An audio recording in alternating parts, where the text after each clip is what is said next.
Chat tales. Don't you wanna hear some chat tales? Chapper. What's happening? You alright? Okay, so this little chap tale taking me back to the 1980s. Yeah, it would have been late 80s, I'd say. 88, 89, whatever. Maybe even 1990.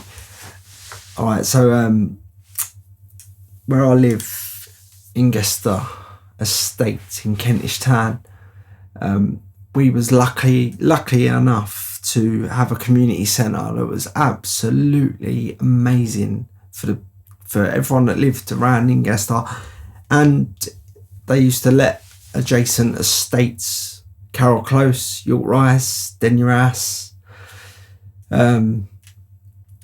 Yeah, everyone could get involved in stuff at the centre, but I remember this one time, I can't remember if it was like just one of the weekly youth centres or if it was school holidays or something, but we was a bit naughty, especially me.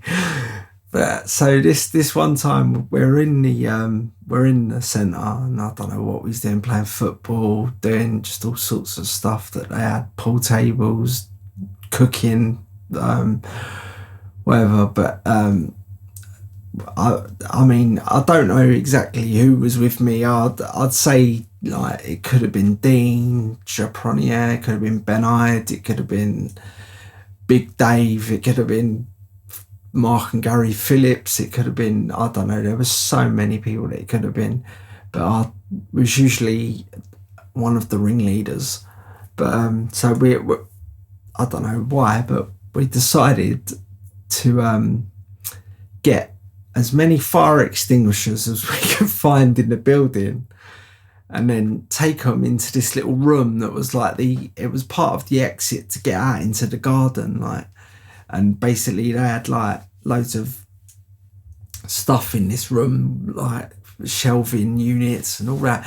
Basically we just barricaded ourselves in there proper, all of us. I mean, there was about 4 or 5 of us, and we barricaded ourselves into this like exit room, sort of, do you know what I mean? It was a bit of a room because it had 2 sets of doors, like, well, we didn't touch the doors to go out into the garden. We just barricaded ourselves in, so no youth workers could get us or whatever. And basically we started to shoot these fire extinguishers at every other child. Anything that moved was getting sprayed with either a foam, water, whatever they put in it, fire extinguishers. There was everything. There was like snow coming out of one of them, foam coming out of one of them, water coming out of another load of them. And anyway, so obviously once people had started getting sprayed and that, somebody had gone and alerted the authorities that Chapman and his gang had started to make the centre look pretty, if you like. And there was like, oh God, some of the youth workers, one fella was called Phil, one was called Nigel, there was another one called Malcolm. I don't know if he was on duty that day. And then there was a couple of ladies, there was a Tracy, and there was Irish Catherine, and I don't know, Hilda.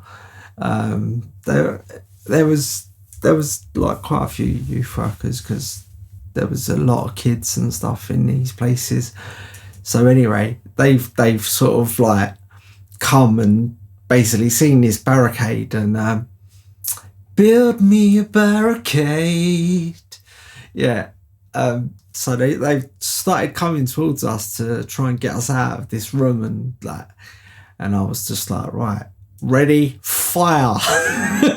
And yeah, we started to soak and cover them in all these like, I was just mental. The whole big hall of the centre was covered in stuff, like, and they was getting soaked, all the youth workers, and it went on for a good half an hour. Do you know what I mean?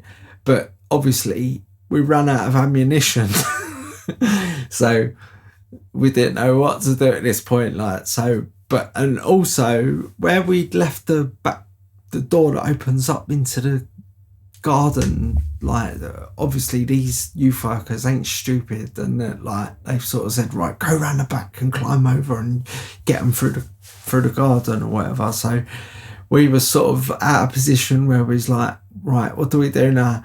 And I was like, right, let's leg it into the woods, because there's like some woods at the back of Ingester that the centre go on to.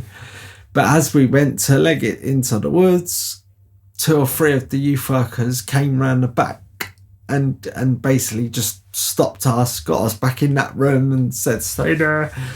They locked the back doors and like, they started to like unbuild our barricade for us. And once that was unbuilt, we got frog marched to the offices, and yeah, got a right telling off. And I can remember that I got like a 4-week ban.